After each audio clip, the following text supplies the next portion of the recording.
Hola a todos, ¿cómo están? Yo soy Liga Poronga y bienvenidos al capítulo 14 de nuestra saga sobre la historia de los mundiales. La decimotercera edición de la Copa Mundial de la FIFA retornaría al continente americano y por primera vez en su historia a una zona ya conocida antes para este certamen. Vamos a descubrirlo juntos. Suscríbete a Liga Poronga y recibirás mucho contenido informativo y ameno del fútbol y todo tipo de temas. Espero que el contenido sea de tu agrado. En 1973, la Federación Colombiana de Fútbol había presentado a la FIFA su candidatura para organizar la Copa Mundial de Fútbol de 1986. El país recibió a la comisión del ente rector del fútbol mundial ese año y la amistad entre Alfonso Senior Quevedo y Sir Stanley Rose, presidente de la FIFA, ayudó a la consecución de la sede, la cual se designó el 9 de junio de 1974. Senior era el encargado del comité organizador local y tuvo el apoyo del entonces presidente Misael Pastrana. Hasta en las pancartas de la final de España 82 se hizo alusión a este evento mediante el álbum en la parte posterior del mismo. Ese mismo año se creó la Corporación Colombia 86, creada por el sector privado, como el Grupo Gran Colombiano y la empresa Bavaria, quien luego se retiraría para la financiación del torneo. Colombia presentó 5 estadios para postular al certamen, debido a que el momento en que fue designada el torneo tenía apenas 16 equipos, los cuales estaban ubicados en Bogotá, Cali, Medellín, Barranquilla y Bucaramanga. No obstante, necesitaba 7 estadios más y otras exigencias a nivel de comunicaciones a raíz de la ampliación a 24 que ya se había dado para el Mundial de España.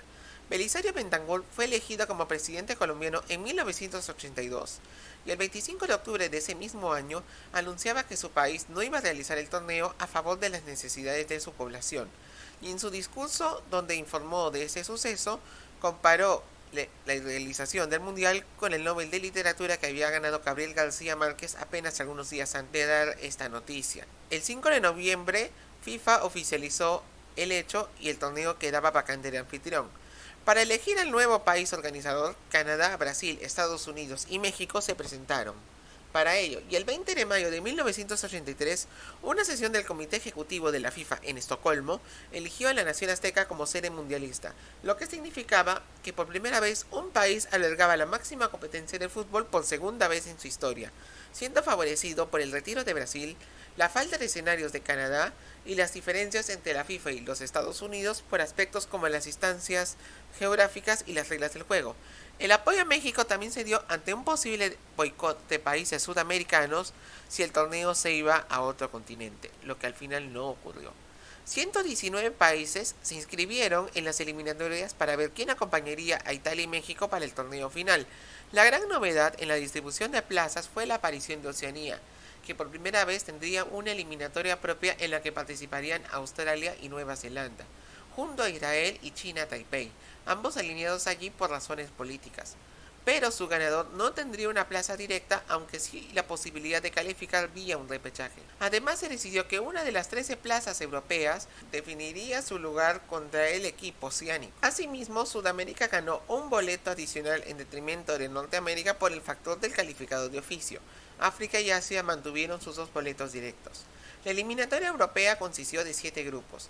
Entre los 12 calificados directos resaltan el retorno de Portugal tras 20 años de ausencia al dejar fuera en su grupo a Checoslovaquia a raíz de su victoria ante Alemania Federal como visitante y que fuera la primera derrota del cuadro alemán como local en un partido de eliminatorias. Pese a ello, los germanos también calificaron.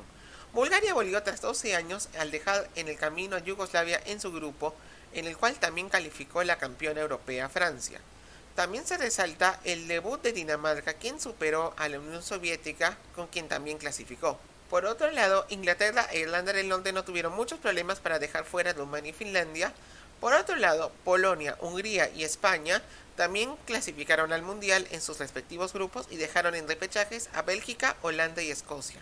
Los 2 primeros se enfrentaron entre sí por un boleto mundialista y que terminaría con una victoria belga gracias a un gol de visitante que hizo Georges Grun a 5 minutos del final del partido de vuelta disputado en Rotterdam. Escocia, en tanto, era el equipo destinado a enfrentarse al ganador de Oceanía. Por primera vez desde México 70, los 10 países sudamericanos participarían del mismo torneo eliminatorio, y hubo indefiniciones dramáticas en cada uno de los 3 grupos. Argentina empataba con Perú a 10 minutos del final de su duelo decisivo en su grupo, en el Monumental y ello le permitía calificar directamente al Mundial de México. En tanto, Brasil necesitó de 2 empates como local para superar a Paraguay. En tanto, Uruguay venció en el duelo decisivo de su grupo a Chile para también lograr el objetivo. Ellos tendrían los 3 boletos directos. El cuarto boleto se definiría por un torneo de repechaje en la que participarían los otros países aludidos junto a Colombia, quien había escoltado a Argentina y Perú en su grupo por ser el único con 4 equipos. Este torneo lo ganó Paraguay, quien derrotó en la final a Chile y volvía al torneo por primera vez desde 1958. El campeonato de la CONCACAF de 1985 no se definió en un hexagonal de serie fija como los 3 torneos anteriores, sino en un triangular de ida y vuelta, en el que Canadá superó 2-1 a Honduras en el duelo decisivo disputado en la ciudad insular de Saint John's para adjudicarse la única plaza de Norteamérica. La eliminatoria africana tuvo un amplio dominio de los cuadros de la costa norte continental, y que se llevaron 5 de los 8 boletos de la penúltima ronda. En la ronda decisiva, Argelia y Marruecos se adjudicaron las plazas al Mundial de México tras vencer a Túnez y Libia en sus respectivos duelos. Por otro lado, la zona asiática tuvo 2 calificados por cada área geográfica. En la zona oeste o del Medio Oriente, Irak superó a Siria en la ronda final para calificar por primera vez al torneo, y siendo el primero en lograrlo sin poder jugar de local en su país, debido a la guerra que sostenían con Irán. En la zona del este o del lejano oriente, Corea del Sur derrotó a Japón en sus 2 duelos de la ronda decisiva y volvió al torneo por primera vez en 28 años. En Oceanía, Australia superó sin problemas a Israel y Nueva Zelanda, calificándose el repechaje, en donde Escocia lo esperaría. El cuadro británico era dirigido por Alex Ferguson, sí, el mismo que muchos conocemos por su labor en el Manchester United, el cual asumió el cargo luego del fallecimiento por ataque cardíaco del entrenador Jack Stein, el cual ocurrió luego del duelo que lo depositaba en esa instancia, el cual se desarrolló en Cardiff ante el equipo de Gales, y de quien era su asistente técnico a la par de dirigir al Aberdeen. Los escoceses triunfaron 2-0 en Glasgow y empataron sin goles en el Olímpico de Melbourne, resultado que lo depositaba en el torneo final por 4ª vez consecutiva. El 15 de diciembre de 1985 se desarrolló el sorteo del certamen en los estudios de Televisa San Ángel en la Ciudad de México, el cual fue decorado con elementos de la cultura azteca para la ocasión y que tuvo a 3 muchachos como encargados de sortear las balotas del certamen, entre los que figuraba el nieto del presidente del comité organizador, Guillermo Cañedo. El sorteo tuvo como cabezas de serie a Italia, México y los 4 mejores equipos de España 82, añadiéndose a ellos Brasil. El segundo bolillero tuvo a 3 equipos sudamericanos y 3 europeos, el tercero a Dinamarca, Canadá y los equipos africanos y asiáticos, y el último bolillero con los equipos europeos. La elección del lugar se dio porque resistió un fuerte sismo. Pero me dirás de cuál hablo. Bueno, pues de uno que se dio el 19 de septiembre de ese mismo año y que produjo la muerte de 10.000 personas y que iba a demandar $2.000 millones para la reconstrucción de las zonas afectadas. No obstante, ello no afectó a los estadios que iban a ser sedes del máximo torneo mundial y de otras infraestructuras deportivas, por lo que el torneo siguió adelante. Y si de sedes hablamos, los 5 estadios designados para México 70 repitieron el plato, recordando que ellos fueron el Azteca de la Ciudad de México, el Jalisco de Guadalajara, el Estadio de León, el Cuauhtémoc de Puebla y el Toluca 7086 de la ciudad homónima, antes Listosal.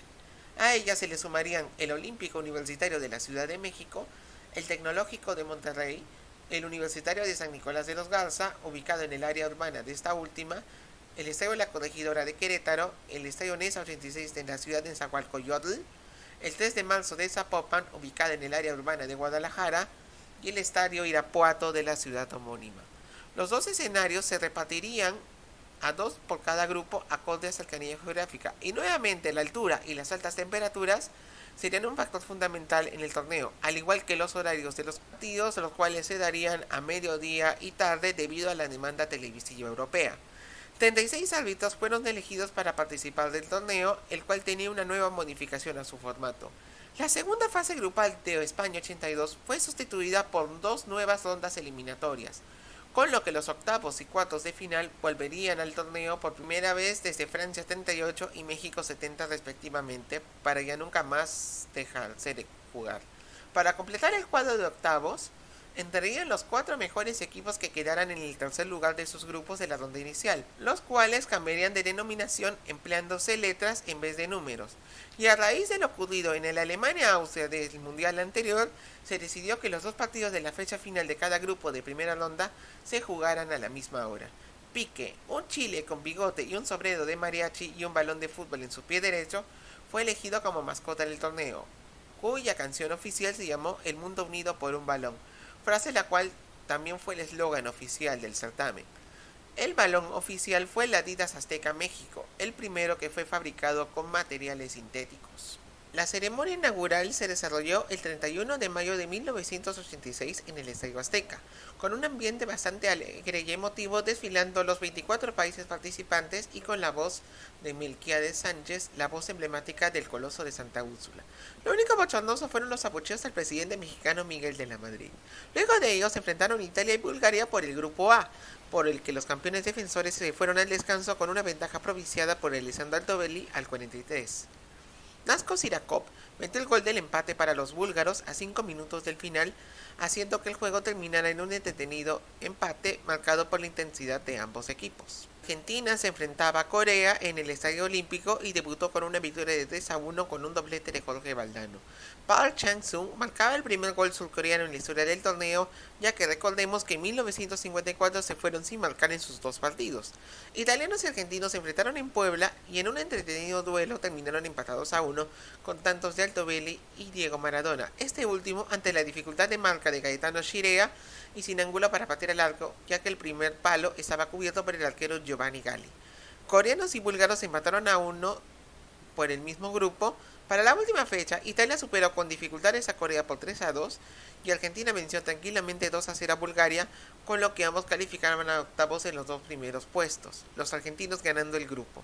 Bulgaria tenía que esperar la suerte de los otros terceros, que ya vamos a contarles en los siguientes minutos.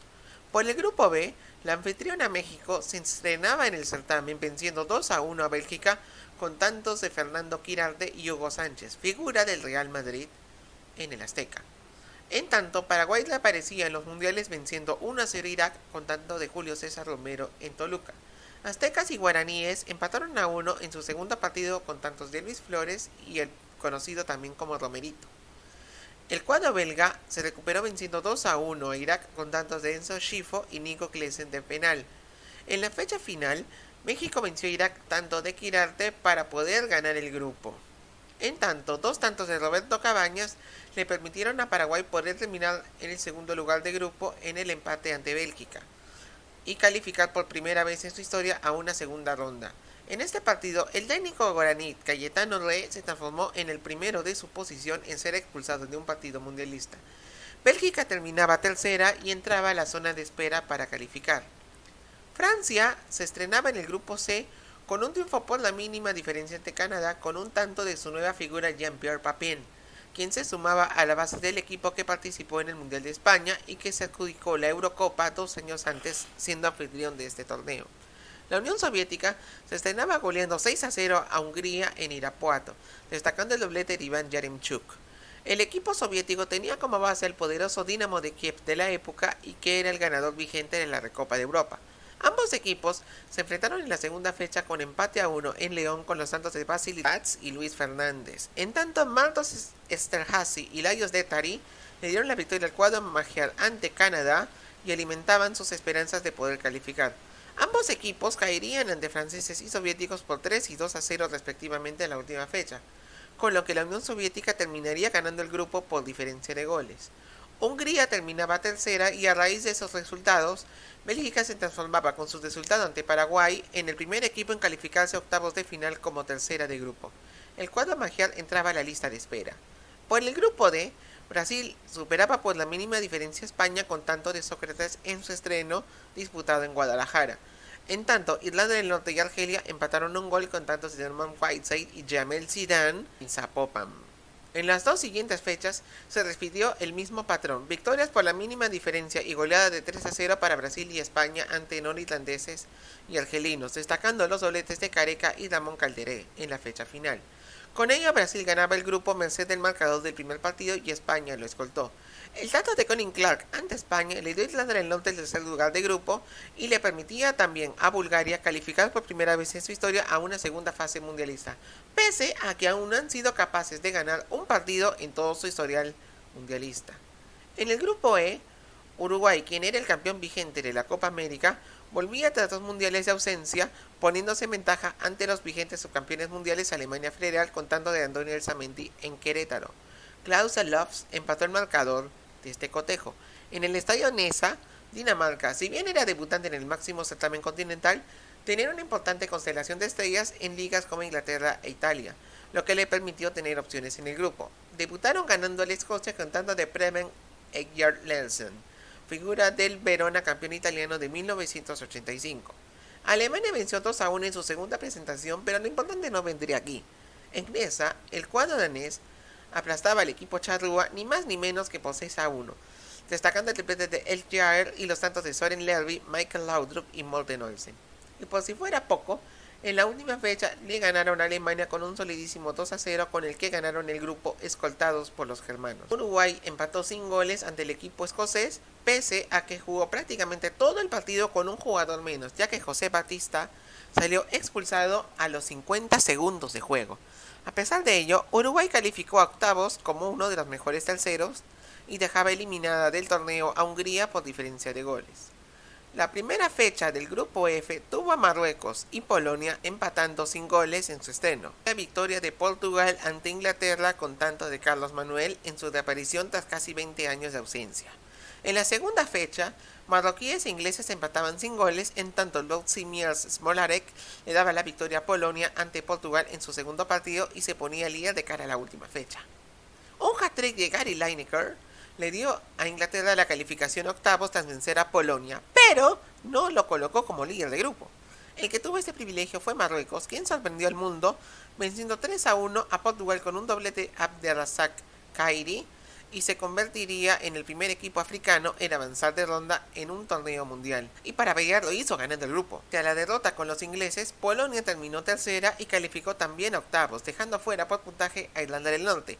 Decimos ello porque el grupo mencionado terminó un día antes que el grupo E. El 15 al 18 de junio de 1986 se jugaron los octavos de final a base de 2 partidos por día, lo cual se convirtió en norma por motivos de audiencia. En el Estadio Azteca, una acrobática volea de Manuel Negrete y un tanto de Raúl Servín le dieron la victoria a México en su partido ante Bulgaria, cotejo con el que iniciaba esta fase y que le permitía llegar a un quinto partido. León se convirtió sede de un auténtico partidazo de varios centros y pelotazos entre Unión Soviética y Bélgica. Igor Belanov anotó un doblete que le daba la ventaja a los soviéticos ante los belgas, pero Jan Serlemans empató el duelo a 13 del final y mandaba el cotejo a tiempo extra. Stefan de Mol y Klesen dieron la ventaja a los belgas. Belanov descontó, pero esto fue inútil ya que los belgas terminaron mandando a casa a uno de los candidatos. El día 16 tuvo un olor fuerte a Sudamérica. Primero Brasil goleó 4-0 a Polonia con tantos de Sócrates, Josimar, Edinho y Careca, dándole el final definitivo a la mejor generación del fútbol polaco. En Puebla se reeditaba por primera vez en 56 años un clásico del Río de la Plata en una Copa del Mundo. No para definir el título, pero sí un participante de cuartos de final. Pese a haber dominado el partido, Argentina solo derrotó 1-0 a Uruguay con tanto de Pedro Pasculi. Día 17, Francia enfrentaba a Italia en el Olímpico Universitario y los tantos de Michel Platini y Yannick Stopira dejaban eliminada a la campeona vigente y permitían la coronación de un nuevo campeón mundial. Alemania sufrió para eliminar a Marruecos y apenas le derrotó con un tanto de Lothar Matthäus a un minuto del final, lo que sería el preludio a lo que vendría después para el continente africano. El día 18, el último de octavos, 2 tantos de Lineker batieron a Roberto Fernández y fueron claves para que Inglaterra elimine a Paraguay en el Azteca por 3-0 y vuelva a calificar a cuartos de final. El último duelo de la ronda se daría en Querétaro y la gran figura del Real Madrid de la época, Emilio Butragueño, jugó quizá el partido más importante de su vida al marcar 4 de los 5 goles con los que España supo mandar a casa a Dinamarca y arribar así a los cuartos de final. El 21 de junio de 1986 empezaron las rondas de cuartos de final con el Brasil-Francia en Guadalajara. Careca puso delante a los cariocas al 18, pero Platini empató a 5 minutos del final del primer tiempo tras un centro de Dominique Rocheteau. A 15 minutos del final, Zico pudo darle la victoria al cuadro carioca de penal de no ser por la parada del arquero Joel Batz, quien provocó esta falta por al golpear a Branco. y que derivó en ello. En la próloga, Francia manifestó su dominio en el partido, pero no hubo anotaciones, así que a los penales. Sócrates empezó fallando su disparo, pero los siguientes 3 remates terminaron en gol, hasta que Platini y Julio César fallaran los suyos. El que no falló al final fue Fernández, quien le dio el pase a semis a los galos por segunda copa seguida. Alemania y México se enfrentaron en San Nicolás de los Garza, sin que se hicieran daño en el tiempo regular y en el extra, pero con un gol anulado a Francisco Javier Cruz. En los penales, las tapadas de Harald Schumacher por derecha a Negrete y Selvin fueron claves para la posterior calificación alemana, la cual fue sellada por Pierre Lipalski. Al día siguiente, el Azteca vio el cotejo entre Argentina e Inglaterra presentado como una revancha doble de lo ocurrido en Malvinas y Wembley para los argentinos. Tras un primer tiempo sin muchas ocasiones, llegamos a un memorable segundo tiempo. Ya les diremos el porqué. Al minuto 52, un mal despeje de Steve Hodge hizo que la pelota rebotara en la mano de Maradona. Desvió la pelota dentro del arco, marcando de esa manera el 1-0 del partido. Sí, porque este gol fue validado por el tunecino Ali Benazir, que vio un cabezazo y no lo que luego reclamó Peter Shilton y el resto del cuadro inglés. Debido a esto, a la jugada se le conocería como la mano de Dios. 4 minutos después, Maradona, por entonces jugador del Napoli, recibió un pase a media cancha de Héctor Enrique y luego amagó a Peter Beardsley y Peter Wright. Yendo a velocidad, le sacó de encima a Terry Butcher y gambeteó a Terry Fenwick ya dentro del área, ya para hacer posteriormente lo propio con Shilton y marcar el 2-0 parcial, lo cual no sería un gol cualquiera, ya que para muchos expertos se considera ese auténtico golazo como el gol del siglo, sin olvidar aquellos grandes relatos que se dieron como el del periodista Víctor Hugo Morales.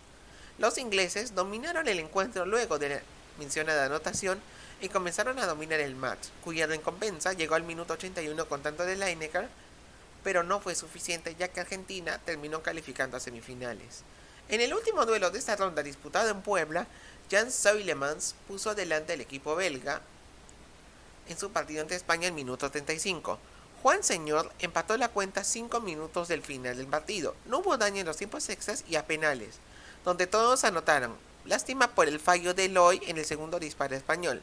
Esto le daba a Bélgica el pase a semifinales por primera vez en su historia, con el tanto definitivo de Leon van der Elst. El 25 de junio de 1986 se disputaron las semifinales del torneo. En el Jalisco de Guadalajara, Andreas Brehme puso delante al equipo germano dirigido por Franz Beckenbauer, sí, el mismo campeón del año 74, ante Francia al minuto 9 de juego. Alemania se aprovechó del cansancio del equipo galo para controlar su partido y selló su pase a la segunda final consecutiva, con tanto de Rudi Völler a un minuto del final. En el Azteca, la suerte belga llegó a su final al enfrentarse a la Argentina de Maradona, quien hizo 2 anotaciones y se ponía a tiro de Lineker por la tabla de goleadores. Además, los albicelestes aprovecharon la ventaja física de ser el único equipo que no jugó los 120 minutos de partido para calificar esta ronda, y jugaban su segunda final en los últimos 3 mundiales. Los belgas tuvieron una oportunidad final para mostrar su buen juego en el cotejo del tercer puesto ante Francia en Puebla. A 2 terminó el tiempo regular, pero los tantos de Bernard Gengini y Manuel Almoros le dieron la victoria final a los galos, que terminarían terceros de la competencia y repitiendo la actuación de 1958, además de ponerle el broche casi final a esa gran generación de futbolistas franceses. 29 de junio de 1986 se disputaba el choque definitivo del certamen entre argentinos y alemanes en el Azteca, que se convertía en el primer estadio en recibir 2 finales de la Copa del Mundo. Por segunda vez consecutiva, el árbitro fue brasileño, en este caso Romualdo Arpifilo. En medio del fuerte calor mexicano, en época de verano, más de 114.000 espectadores estuvieron presentes allí. José Luis Brown abrió la cuenta para Argentina en el minuto 23, cabeceando un balón servido por Jorge Puruchaga, que ya había superado al arquero Schumacher. A los 11 del segundo tiempo, Enrique le dio un pase a Jorge Valdano, que escapó solo por la punta izquierda e hizo el 2-0. No obstante, Karl-Heinz Rummenigge al 74 y Böller 7 minutos después pusieron el empate alemán del mismo modo, tiros de esquina desde el lado izquierdo. A 6 minutos del final, Maradona recibió un balón en mitad de cancha pese a estar rodeado, pero dio un pase a Burruchaga, quien convirtió el gol que le daba la ventaja argentina por 3-2, la cual se mantuvo hasta el final y le daba al cuadro albiceleste el título mundial por segunda vez en los últimos 3 mundiales. El cuadro dirigido por Carlos Salvador Vilardo, autor gran exjugador de los Estudiantes de La Plata de fines de los 60, Había llegado al torneo siendo muy cuestionado por su juego, así como por la situación física de Maradona, y completo con varios jugadores como el caso de Daniel Pasarela, el único que se coronó doble campeón mundial por su país, y el ex entrenador César Luis Menotti. Pero que debe valorarse el hecho de que arribaron a México 26 días antes de su debut para aclimatarse a la altura. Maradona no anotó en la final, con lo que Gary Lineker, pese a irse en cuarto, se quedó como goleador del torneo con 6 anotaciones. Diego también sería protagonista del próximo torneo, pero esa historia será parte de nuestro próximo episodio. Espero que les haya gustado este video y gracias por tu sintonía. No te olvides de darle me gusta y suscribirte a Liga Poronga. Créeme que me ayudarías bastante haciendo ello. Puedes revisar también todos los videos anteriores de esta saga de la historia de los mundiales y coméntame también sobre tus sensaciones de esta competición. Saludos a todos y nos vemos en el siguiente video.